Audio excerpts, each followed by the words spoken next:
Thank you, gentlemen, so much for taking some time to talk to us here. You have the private sector from the continent and beyond, the people that drive the economies across the continent. And President Ramaphosa, you have the privilege of chairing the G20 this year.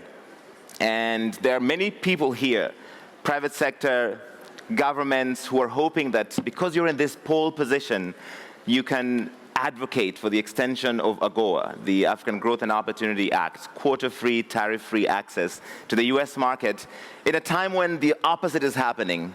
And in your case, have you even been able to convince President Trump to show up? Well, there's still a long time from now to November, and a number of discussions will be ensuing. And so the G20 process consists of 130 meetings the whole year, and we participate with a number of countries, and the US also participates, and leading to that summit where we will, as South Africa, hand over to the United States.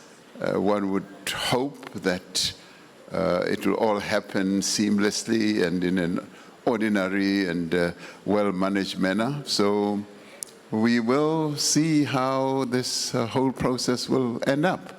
But we are excited as South Africa and very privileged to be heading the G20 for the very first time on the African continent. And we're particularly pleased that our own continent as a whole, through the AU, is now a member and will be participating fully as we get the world to discuss our priorities and our theme, which is solidarity, equality as well. And as we do all that, we expect that our key priorities will become top of mind in the discussions that are currently taking place leading up to the Leaders' Summit in November.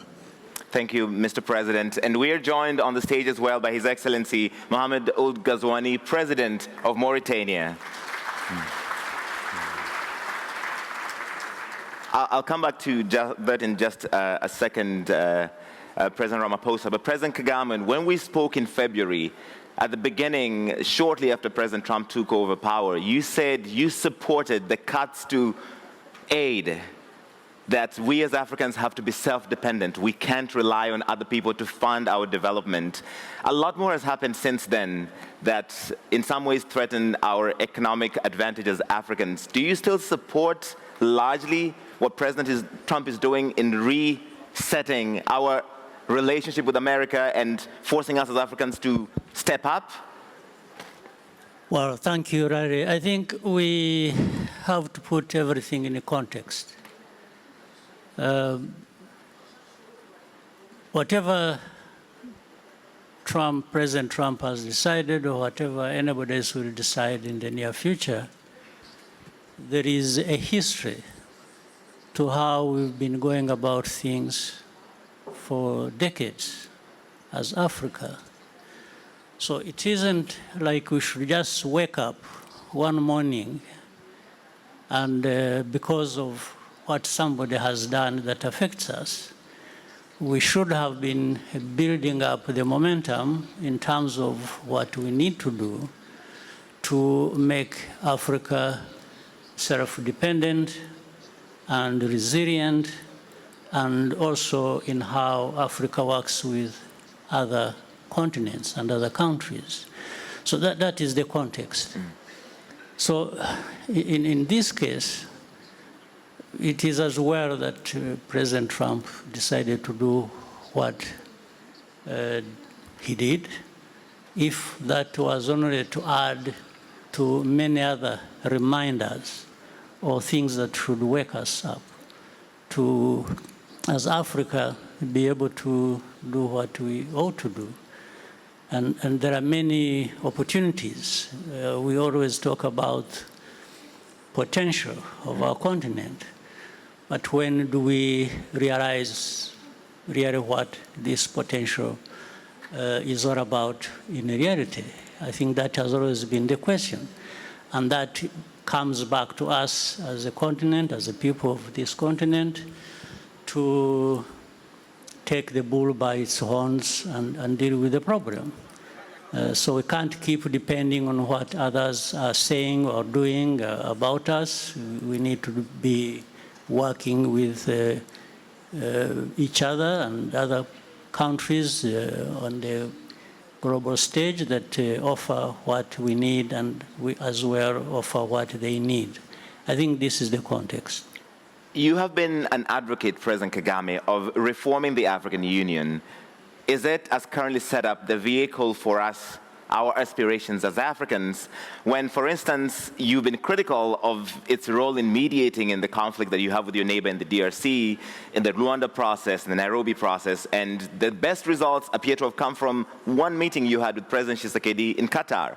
So the African Union failed there and Qatar succeeded. Well, I think there are several efforts going on at the same time. That's the problem.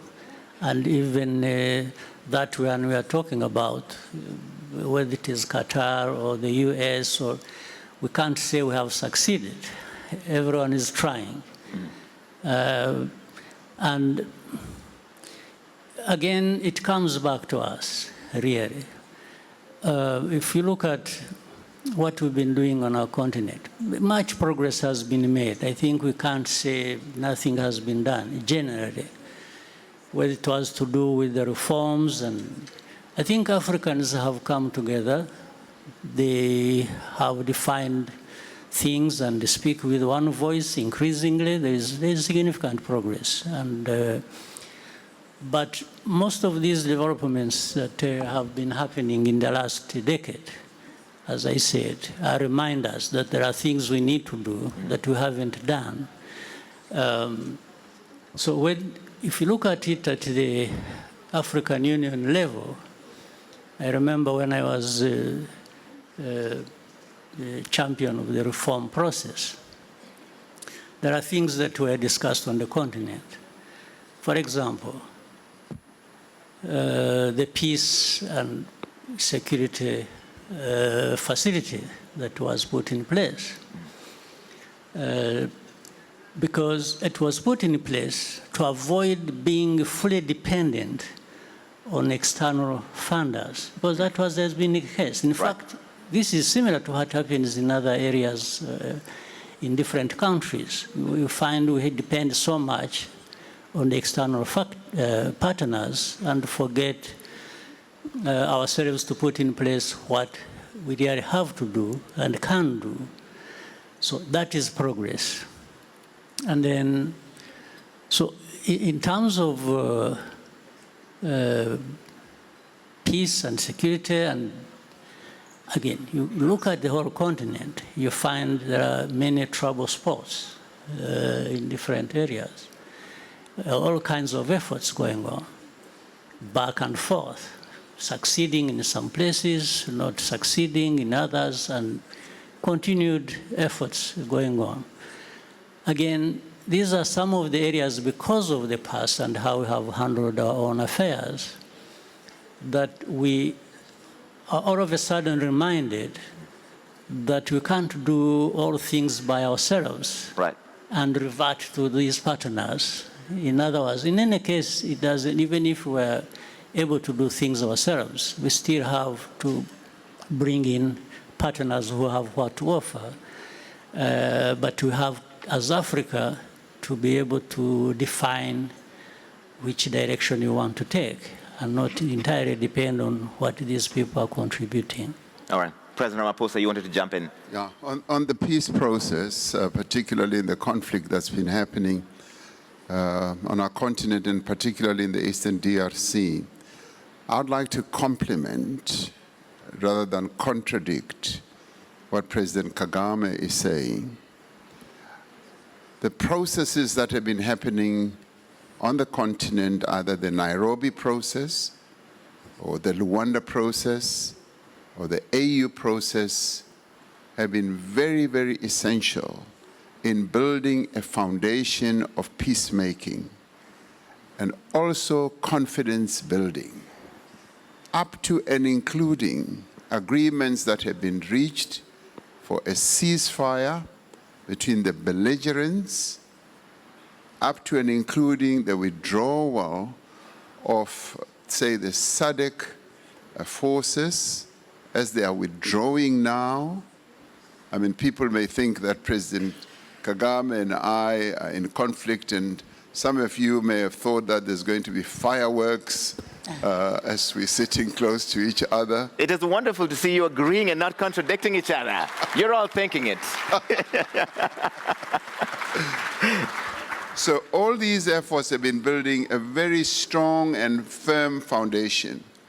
And of course, because our countries on the continent are not islands, we don't live alone in this God-given world or planet. We have to interface and interact with others. So whatever contribution others can make who are extra African is important. But in the end, we must also remember the principle that we have adopted as Africa, that African problems or African solutions for African problems. In the end, and President Kagame knows this, whatever discussions are happening, in the end has to be endorsed, signed off, and owned and appropriated by us as Africans, because this is our continent. We are in charge of the future of this continent, and we must build peace ourselves because we live on this continent, and therefore we have a deep responsibility to ensure that peace does indeed prevail. And what they are doing with Qatar, US, or whoever is part of the peace-building process, but it is inherently African. And we must thank and applaud those who are assisting because they are our partners, but we are the owners of the whole process ourselves as Africans. President Ramaphosa used to address family meetings during COVID where he'd have tough conversations with South Africans. And I think, was there a family meeting between you and President Kagame where you had this tough conversation? Well, we have family meetings unbeknown to many people who see certain things happening just 2 seconds, 3 seconds. We have family meetings between the two of us, ongoing discussions, and on a speed dial with each other to discuss all manner of things. So forget the psychedelic things that happen in the air. Focus on what we do together to build the peace process on our continent. Thank you, Your Excellency. President Ghazouani of Mauritania, you have in recent months made some big announcements directly involving the private sector. You signed a new public-private partnership law in 2024 in November. You had a framework with the OPEC Fund in January of this year, and the DREAM project with the World Bank, which you launched in March. Does this shift reflect a change in your philosophy toward the private sector? And how will you be leveraging these projects to energize Mauritanian businesses?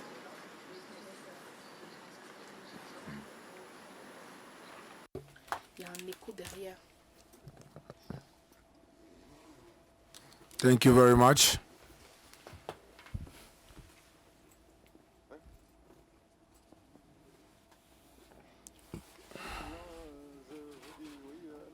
Yes, thank you for your question. Yes, it is true that in Mauritania, we are in a vision that gives a capital importance of the private sector in the creation of jobs, creation of added value, and make the private sector a locomotive of economic development. Indeed, you know that the pressure has increased on the government for the accomplishment of their mission, and we are actually trying to mobilize public resources. And this reality is obliging the private sector to be a key sector that is essential for financing and also the provision of services in favor of development. We are convinced that the private sector cannot fully play this role if the states is not committed and putting necessary reforms to build an environment that will be more attractive, that will guarantee the legal security of the investments, whether at the national level, international level, more modernization of infrastructure, promotion of human resources. So it's only that the project that you mentioned when you in your question, that is actually confirming our willingness to favor emergence of a dynamic private sector that will bring more growth and also employment as well. Now, today, the private sector has the possibility to intervene as a self-producer of its needs in energy, and also sell the surplus to public companies of electricity through key tools that favor the development of the SME, like the new code of electricity, the new law that we just put together, impact the Pact of Energy, reform of the public market, the new code of investment, and etc. So our national pact as well of energy that was presented in Dar es Salaam in January during the launching of the M300 program. This is for the private sector to be more involved, and we are around $28.5 billion, and on the 2.5 billion that we projected. So this is a important commitment to allow the production of 100 and 200 megawatt of electricity, IPP and PPP. So now regarding the new agreement, the partnership that we signed with the fund that you mentioned for the amount of $120 million is a support that is directed in the IPP and also the DREAM project as well, of $181 million that we signed with the World Bank, that we allow also through the battery of storage to reinforce the capacity of Somalek, and also benefiting a technology and also an expertise developed on the private sector. So globally, to conclude, our economic and social developments can be increased through a dynamic private sector with more ambition and committed with the public action. Thank you very much.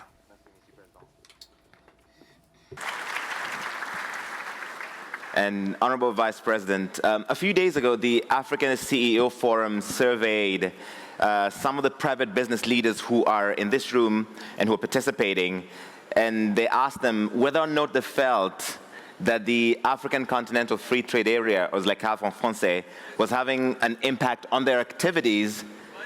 Only 17% of the business leaders they surveyed said yes. Are you surprised by these results? Only 17% think the AfCFTA has an impact on their business. And how do you interpret that? That level of, I guess, pessimism.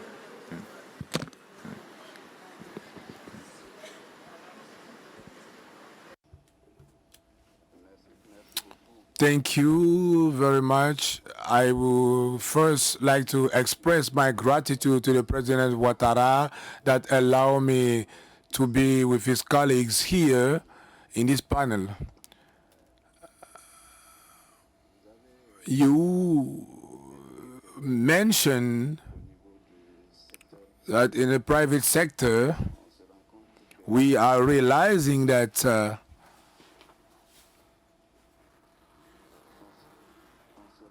we are realizing that things are not quite as we wish that they will be. I think that what was mentioned earlier is so important. The most important is governance, because governance, as we mentioned, is what allows to create the necessary framework for the evolution of the activities, private activities. And I will not go back on what was already said, but what we all wish is that the expression will be done. So it means that the people that need this governance that will be directed in a certain way should say it precisely, because the needs are multiple and are multiform, and is through the collaboration of everyone in all sectors of activities that need coverage, and we should work accordingly to our needs. So I think that if the governance is good, and that the companies and the private sector is able to find ideas, the performances will be good, and this is what we are seeking for. So here is what we should seek. Exactly, the good governance that goes through what the private sector needs as a sign, as value, as need, and that can allow to go further in the result that we are looking for. This is what I can say globally. And this exercise that we are having, for example, is simply something important to help the private sector to provide and also exchange and reach the objectives that we set. And this only can be done if, one, the willingness is there, secondly, the conditions are met, and three, that the performance will allow to reach and meet our objectives. So in Côte d'Ivoire, for example, we put in place a national plan of development on 5 years, and that was also renewed. So this plan takes into consideration all the concerns that the private sector have in order to be performant. And the results are, of course, the level of what we were looking for, a rate of growth around 7% per year, which we were able to reach, and the performances that go beyond what we even expected. So here is what we should be looking for. Thank you very much. Are you surprised that only 17% of these business leaders feel that the AfCFTA has impacting their business? Yes, well, it is. Because you're a big advocate of the African Continental Free Trade Area. Yes, which I'm about to speak about. It's quite concerning if that is the perception. You know, as I walked in with President Ouattara, President Kagame, and others, as I entered this room, I could smell money. And I welcome this opportunity to sit here and look at people who have money or control money. And as I look at all of you, and I say, wow, these are people who control a lot of money on the continent. Right. And I want them to smell the coffee and go beyond their 17% skepticism, because the Africa Continental Free Trade Area is a fundamentally transformative mechanism that was adopted by the leaders of the continent. And we should recognize and applaud the fact that the political leaders under the aegis of the AU saw wisdom, and led by President Issoufou, and President Kagame was leading the reform process. They saw wisdom in scaling the fortunes of Africa up and moving us just beyond just talking about politics and the unity of the continent, and wanting to put in place the real building blocks of what will support that unity and the progress on our continent. And that was about the economic growth of the continent through engendering trade, and that's why the African Continental Free Trade Area was adopted. So it is an engine of growth. And through it, we'd like the private sector to embrace it, to participate in it, because what it does, it gives the African continent an opportunity to integrate. And it gives business people the opportunity to see the 1.4 billion people market on our continent and a GDP of the entire continent adding up to $3.4 trillion.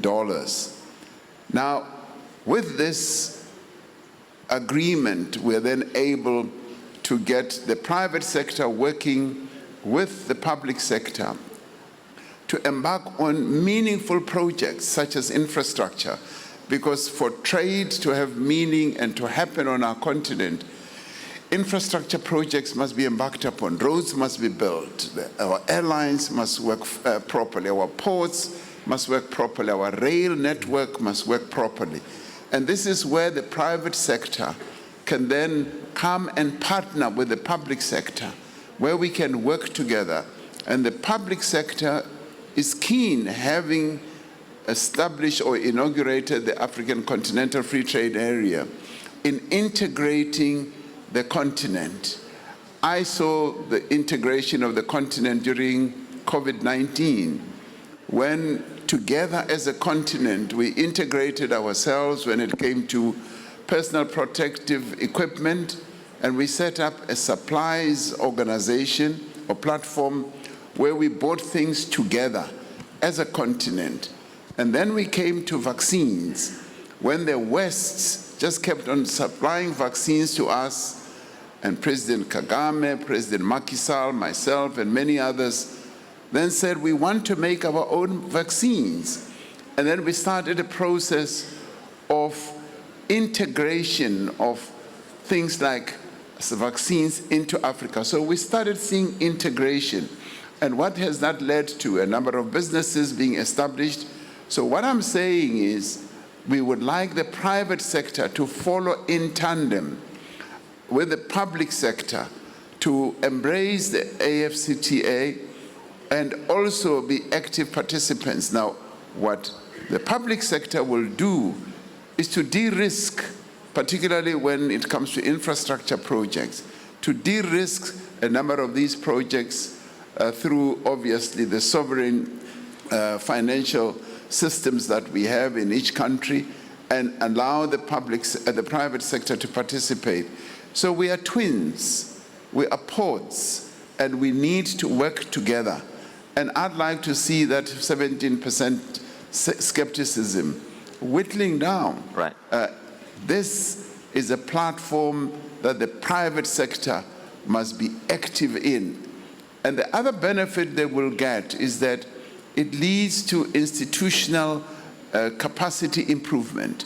It bolsters our skills base, the talent that the continent should have. It opens up trading regions beyond just the regions, but to the whole continent. And this is precisely what we are going to be advocating also at the G20. When it comes to things like critical minerals, we want a critical minerals accord that will enable all of us to manage our critical minerals properly. And we can only do so when the public sector and the private sector move together and work together. So your money should be put to good use. We must not just smell it. You must come and put it to real good use. Thank you. Thank you. President Ramaphosa, these people are sold. You're preaching to the choir in some ways. We all believe in the dream of the AfCFTA. But the borders are closed. The flights are expensive. We can't get visas to South Africa. Now, don't be too personal. But the Africa Continental Free Trade Area is going to be the pathfinder, the road opener for all that. It's Right. going to enable all that. The movement of goods, the movement of people, the issue of visas is currently being addressed. And Right. the pace might be slow, but it is happening, and it is going to happen. It's going to open the floodgate for economic activity on our continent. And I would say, watch this space. It is going to happen. Thank you, sir. President Kagame, another issue, there are several candidates here for president of the African Development Bank. And this is happening when we just learned recently that President Donald Trump intends to cut about $555 million to the US, the concessional window. So they're going to take over an organization that still needs a lot of funding. But can we do it? And is it the right body to develop our continent even when the EU, the US, and others are reducing how much they contribute to it? And this, I guess, is related to your earlier point, we can't rely on others. Well, again, let me start from where my brother, President Ramaphosa, left off. One, we can pat each other's back and be happy that we are making progress, which is true. The continent is making progress. Where we are now is not where we were 30 years ago. But at the same time, we have to be brutally honest with ourselves. And we don't need to blame anybody else. We just need to do what we have to do. Because I believe we can do better, we can do more, and we can do many things together. And that will take us very far. This kind of conversation and what has been said by all of us most of the time has been going on more or less forever. We talk about Africa's potential, we talk about, the partnership between the private sector and public sector.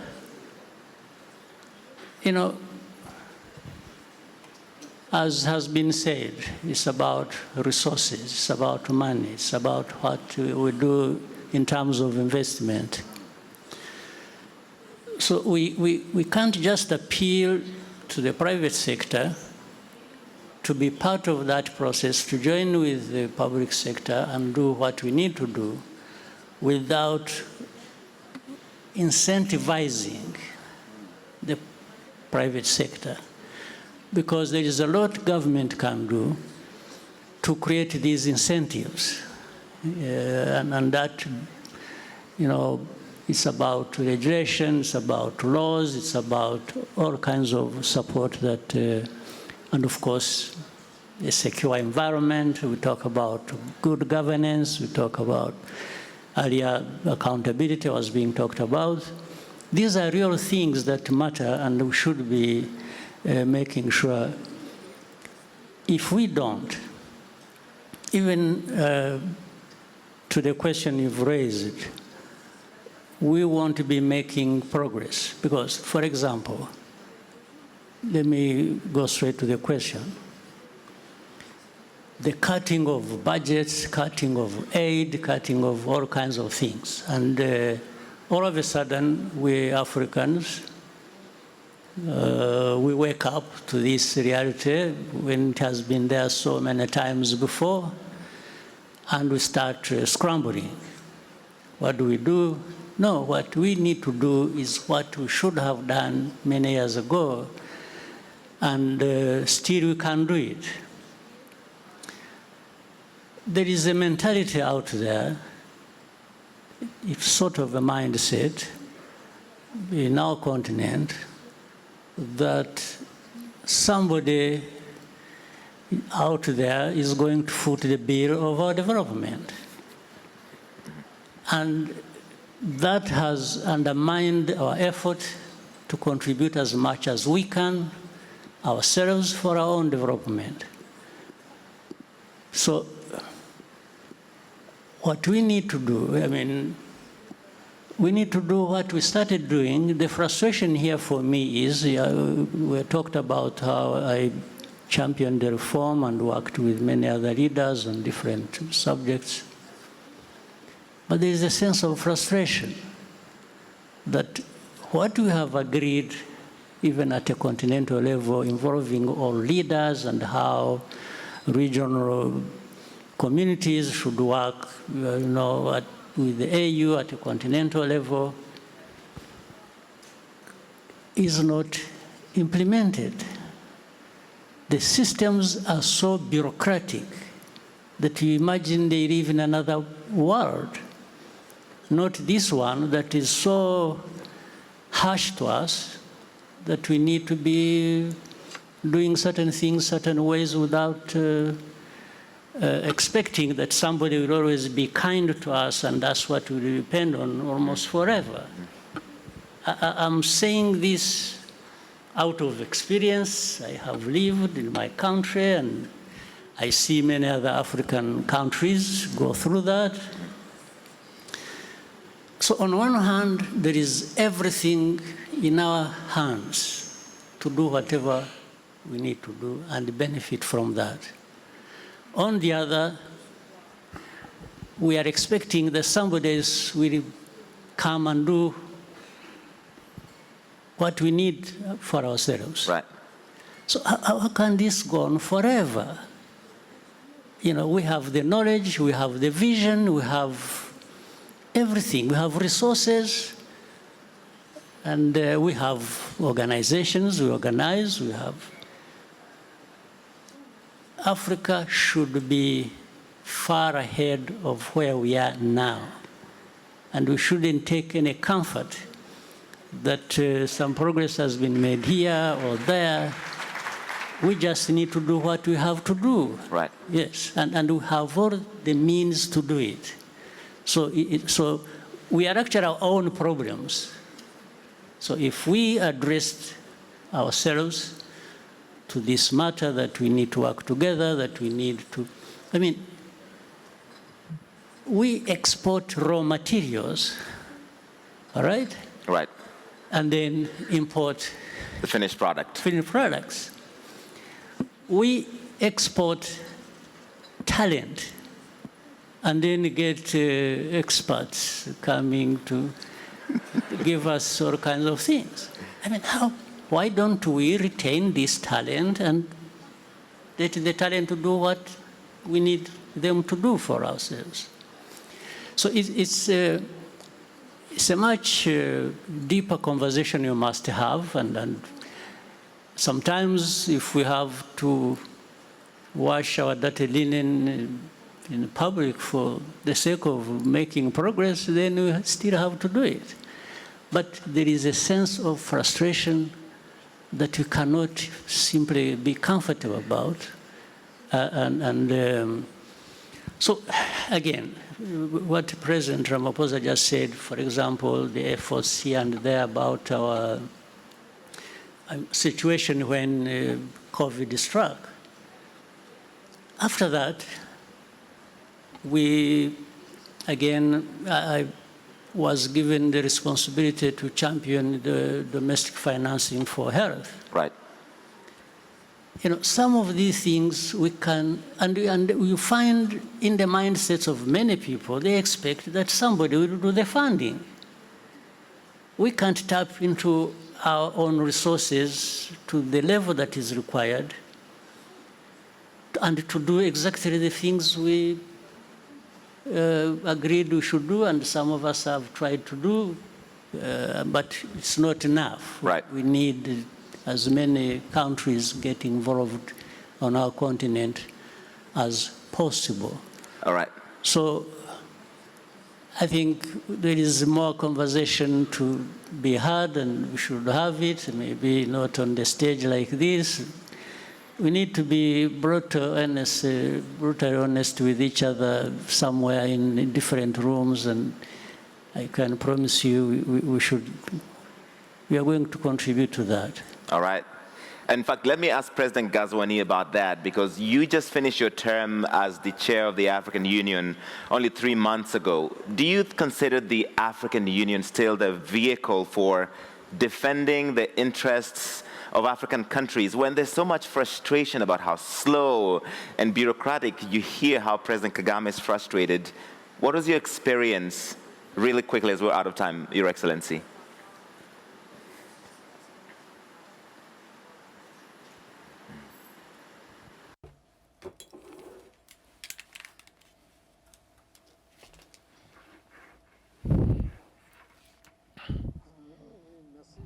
Thank you. Yes, in February 2024, I had the huge honor to be at the presidency of our continental organization of the African Union. I would like once again to express my gratitude towards my African brothers for this trust that they gave me. And as you mentioned in your question, my mandate just expired three months ago. And at the end of this mandate, I feel a pride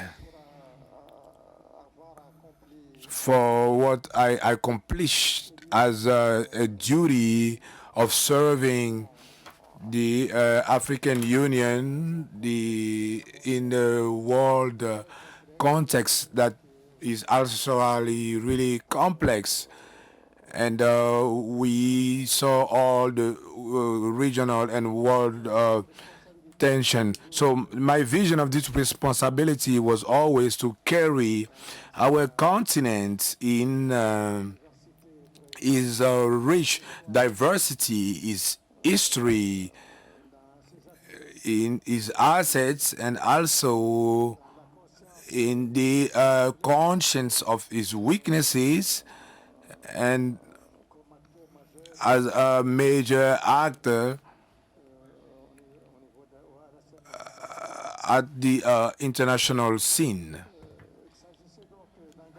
It was to commit Africa in a trajectory of a renewal to meet the aspiration and also the deep concerns of our population. So this renewal that I am talking about can only be done through a collaboration. So and in my opinion, we should reinforce the cohesion of our institution in Africa, and also going through the conference of the head of states up to the specialized agencies of our organization, while hoping a coordination, ensuring an harmonized coordination of the different structures. We are working collectively in a same direction with a shared intelligence. Africa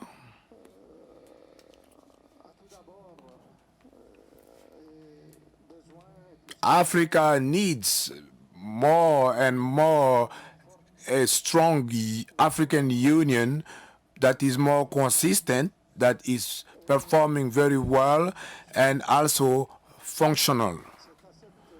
It's only with that we will be able to have some important results with our international challenges and also in the global decisions that, as my brother Kagame mentioned. For me, during my mandate, I worked to set some foundation of necessary reforms, because what we said earlier is that let's say that let's say that we put together good reforms. It's only in that framework that we can work. As I mentioned, I put necessary reforms to overcome the challenges that are not allowing us to have some necessary and strong improvement. So we clarify and implemented an electoral process that is more transparent, equal at the Commission, and that our executive body is actually working on that aspect. Now we are having a rotation. The pairing skills is a really important principle that we should always be maintaining.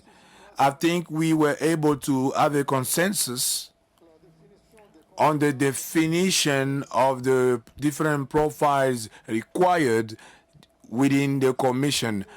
Our objective was to build an executive founded on efficiency with the agenda of 2063. With my colleague, the President Ruto, in the continuity of the work that we were able to realize with rigor, with skills, with my brother present here, President Kagame, we establish a clear agenda to complete this process of reform. So I have hope that this process will be completed in few months. It's in the same spirit that we also work to prepare and formalize the participation of the African Union at G20, and as a member, the essential step in the construction of the strategic international partnership. And to conclude, from my experience, I have a strong conviction is that our future will go through inclusive institutions that are performing very well, that are represented. It's only in this direction that we acted with determination during my presidency. Thank you very much. Out of time, but I would be committing journalistic malpractice if I don't ask President Ramaphosa this. As we speak, 49 white Afrikaner refugees are on their way to the United States. They will be received by the government of President Trump. What is your reaction to this? Well, we've raised our own concern because those people who are being enticed to go to the United States do not fit the definition of a refugee. A refugee is someone who has to leave their country out of fear of political persecution, religious persecution, or economic persecution. And that's what the United States says they're undergoing in South Africa. That's why they've opened the door for them. Yes, and they don't fit that bill. They don't fit that description. And I had a conversation with President Trump on the phone, and he said, what's happening down there? And I said, President, what you've been told by those people who are opposed to transformation back home in South Africa is not true. And I added to him, I said, we were well taught by Nelson Mandela and other iconic leaders like Oliver Tambo on how to continue to build a united nation out of the diverse groupings that we have in South Africa. We're the only country on the continent where the colonizers came to stay, and we have never driven them out of our country. So they are staying, and they're making great progress. It's a fringe grouping that does not have a lot of support, that is anti-transformation and anti-change, that would actually prefer to see South Africa going back to apartheid type of policies. And I said to him, I would never do that. I learned at the feet of Nelson Mandela, and we intend to proceed with the implementation of our constitutional architecture. And I thought in my conversation with him early in the morning at 4 o'clock South African time, he understood that. And I said, I'd like to come and meet him so that we can discuss this matter further. So those people who have fled are not being persecuted. They are not being hounded. They are not being treated badly. And they are leaving ostensibly because they don't want to embrace the changes that are taking place in our country in accordance with our constitution. So we think that the American government has got the wrong end of the stick here, but we'll continue talking to them. So a face-to-face meeting is coming up. Is Elon Musk invited when you have that face-to-face meeting? Well, I don't know. They will determine whether Elon Musk is part of it or not. I will go with my own South African delegation. Your Excellency, thank you so much, Your Excellencies. This has been wonderful. Thank you for your time, for your insights. Please give them a big round of applause.